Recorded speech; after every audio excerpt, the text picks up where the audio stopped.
God has given us the two testaments. Dumnezeu ne-a dat cele două testamente. One is the Old Testament. Unul este cel vechi. Another one is the New Testament. Și Noul Testament. The testament we can also call a covenant. Și acest testament, testamentele cele două putem să le spunem că sunt și So legământuri. God has given us the two covenants. Dumnezeu ne-a dat două legământuri. One called Old Covenant, one Unul called care the se New numește Covenant. legământul cel vechi și altul care este legământul cel nou.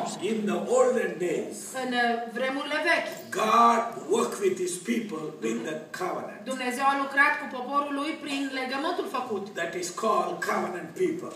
Și ei s-au numit poporul legământului, făgăduinței. Because it was happening in olden days, so that's what Pentru că s-a called Old întâmplat Covenant. în vremurile străvechi, de-aia spun legământul cel vechi, fraților. And God also made another covenant. Și Dumnezeu a făcut și un legământ, altul. It's by His living blood. Și acest legământ a făcut chiar prin prețiosul lui sânge. By His own life. Prin viața lui. He made another Și covenant. a făcut un alt legământ. Which is the new covenant. Și acesta este legământul cel nou. This covenant He made with His people. Și acest legământ nou l-a făcut cu poporul lui. A new brand people. Alt popor, un alt popor nou. That could not fail Him. Ca să nu, și acest popor să nu îl lepede. Like in the old Cum covenant, s-a întâmplat la many legământul failed cel Him.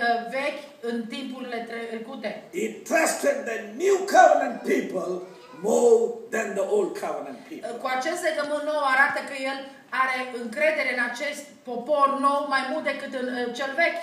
God revealed Himself in that covenant. În acest legământ nou Dumnezeu direct s-a revelat. In time to time, He manifested Himself among them. Timp și timp s-a manifestat puterea lui în jurul lor. And He revealed Himself as a creator. Și s-a arătat acestor oameni ca și creator, As their father. ca tatăl lor, As their God. ca Dumnezeul lor, As their provider. ca cel care Provider.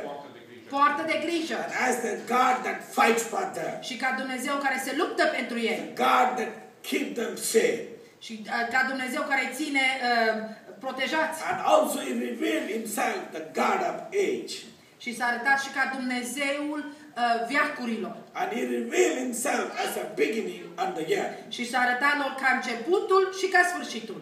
And most of the time they fail to understand. Și în acest legământ vechi, poporul de multe ori a falimentat și nu l-a înțeles.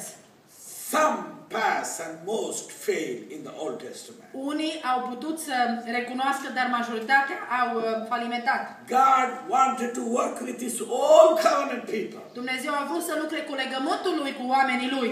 But God put His own plan. Dar Dumnezeu și-a pus planul lui. He divided His people.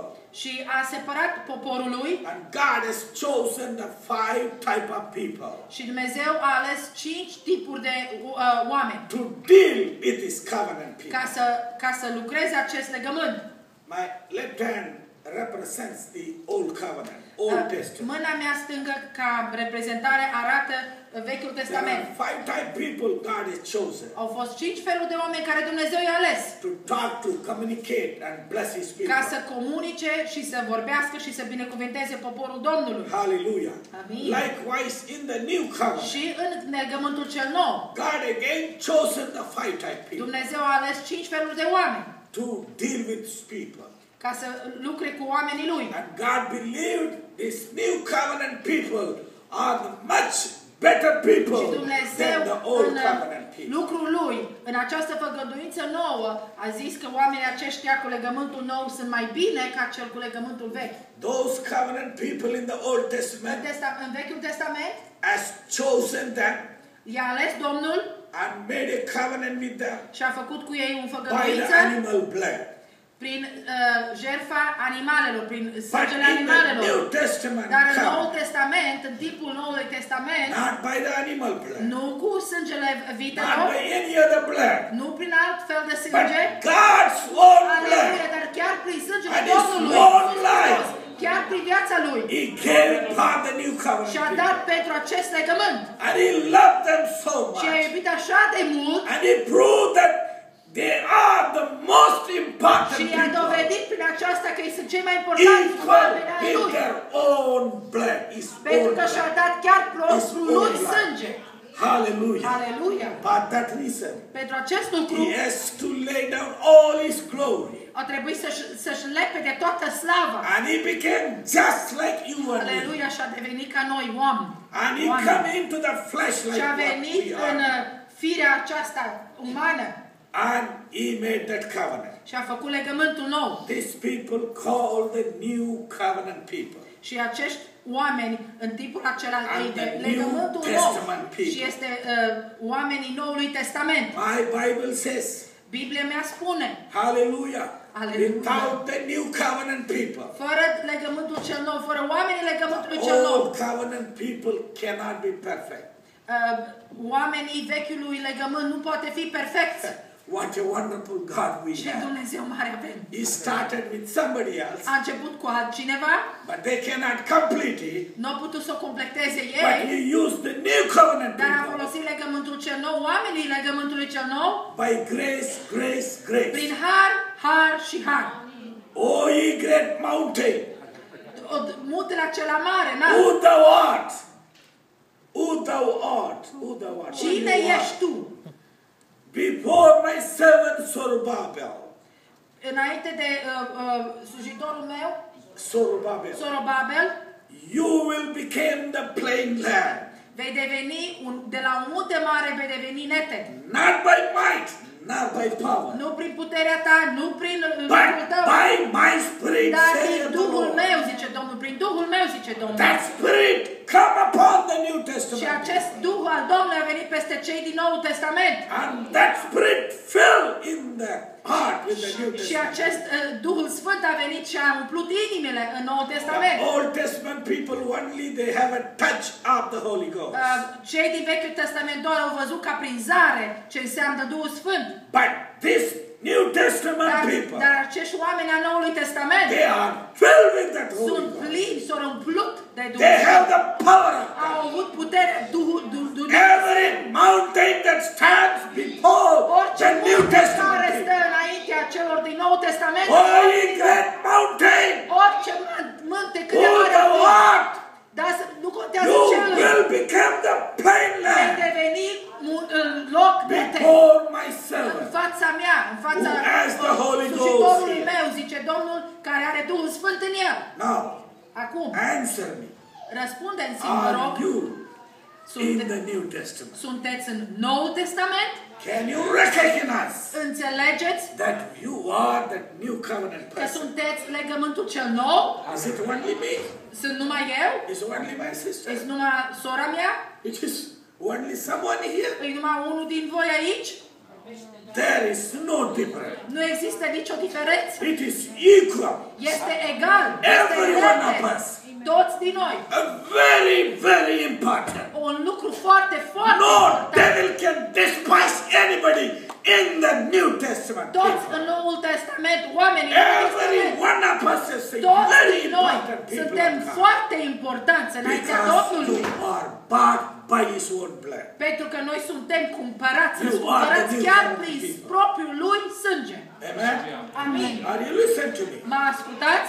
Now, in the Old Covenant, În vechiul legământ, the Creator God Dumnezeu care a creat and the Provider God, și Dumnezeu care a Father God, purtat de grijă și Dumnezeu ca God Tată that fights for them, și Dumnezeu care se luptă who is pentru the ei, protecting God, Dumnezeu care protejează, was revealing to them le-a dovedit lor, le-a arătat only like shadow. numai ca pe o umbră, The shadow of that Almighty God doar o umbră a lucrurilor was dumnezeiești. the mystery of the Son of God. Și acesta a fost misterul, umbra aia Was care nu s-a the putut vedea, mystery a of fost Messiah. misterul că este Domnul Isus, este Mesia. They don't see Him directly. Nu l-au văzut direct. Everything they see Him like shadow. Cum au văzut, au fost doar ca o umbră arătătoare. Hallelujah. Aleluia. But in the New Dar Testament, în Noul Testament, the Creator God, Dumnezeu care The este Jehovah creator, God, Jehova, the Dumnezeu. El Gibor. De Dumnezeu. The Shef El Shaloim. The God of peace. Aleluia, Domnul The God păcii, Almighty. Domnul The puternic, protected God. Dumnezeu care No protejează. more hiding. Nu mai au fost No more hiding nu au himself. fost ascuns He de la el. revealed Și s-a himself. dovedit, s-a He arătat lor, manifested aleluia, totally. s-a manifestat în And totalitate showed himself și și-a to arătat you. lor și ție și mie. Hallelujah. Amin. And everybody have that wonderful experience Și in fiecare their a life. avut acea experiență That- minunată. That day become Și această zi, before Christ and after Christ in your ziua life. înainte de Hristos și ziua după Hristos. And before you are a different person. Înainte de a fi un persoană After you diferită, found Jesus după ce Christ, l-ai găsit pe Domnul you Isus, are totally different person. ești total diferit. Now listen, this is very important. Aici vreau să mă ascultați I că want este you important. to give attention to me.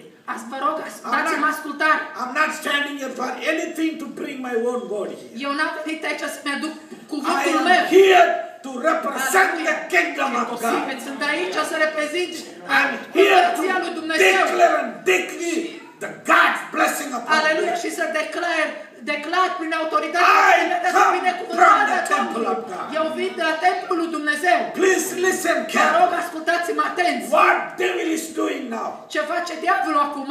Closing the New Testament covenant people. Vrea să închidă legământul cel Their nou al eyes Noului not to Testament, see ca the ochii reality. noștri să nu vadă realitatea. And New Testament people are so sleepy. Și cei din Nou Testament, noi poporul din Do Nou not Testament, să understand. dormim, să suntem amorțiți, să nu It înțelegem. is no more mystery. Nu mai există mister. It is a revealed, manifested Este truth deja revelat la noi tot să that manifestat. everybody have the direct connection Că noi avem with toți, fiecare din noi, direcție Son of corectă God, cu Fiul lui the God Dumnezeu, Almighty, cu Dumnezeu cel the Creator. puternic, cel care a creat. Hallelujah. Aleluia. And you know Christ. Și îl știți pe Domnul Jesus Isus. said, Domnul Isus a zis, if you see me, dacă mă vezi pe you mine, have seen my l-ați Father. văzut pe Tatăl. And why you are asking me to show me the Și Father? de ce mă cereți ca să-L vedeți pe Tatăl? Let me explain to you. Hai să vă explic. I am 56 years Eu old. sunt 5-6 de ani, bless you. Hallelujah. O să ia. But I was living in this world 100 years before. Dar am trăit 100 de ani în urmă, Can you believe me? mă crezi? I'm only 56. Sunt numai 5-6. How come I was 100 years before here? Cum se zice că am fost 100 de ani în urmă? I was hiding in my father's body. Eram în trupul tatălui meu ceresc. My body was hiding there. Trupul meu mi se My era spirit spus was Dumnezeu, waiting up pentru there. că Duhul meu de viață era acolo. Two things is happening. One is here, one is up there. Două lucruri se întâmplă. Viața spirituală de sus, 6,000 years before I was here. 6.000 în urmă, eu eram aici, de fapt, I was hiding in my father's pentru că eram in ascuns în Adam. Dumnezeu, că El a fost creatorul. Now I am 67 years old man. Dacă stai Young să te man gândești standing before cum lucrează Dumnezeu, cum o creat El de la You început, need to o have să the zici că de la revelation temelia of lumii tu ai fost în fața Lui. And now I'm trying to explain to you Vreau how să vă God explic cum Dumnezeu manifested se in the New Testament. manifestă în Noul Testament. And what is the New Testament? Ce este Noul Testament? How God rules the New Testament Dumnezeu covenant are people. regula Noului Testament. And how God reveals in the New covenant Dumnezeu cum se himself. arată în legământul cel How nou. the New covenant people are better than the old De ce covenant. cei din legământul cel nou sunt mai bine văzuți de It's Dumnezeu not decât cei din vechiul doing legământ? anything like the old covenant. Pentru că nu legământul cel vechi e He diferit. is revealing himself Pentru directly. că în legământul cel nou El se arată direct nouă. Amen. Amin. This is a mystery. Este un mister. Bible says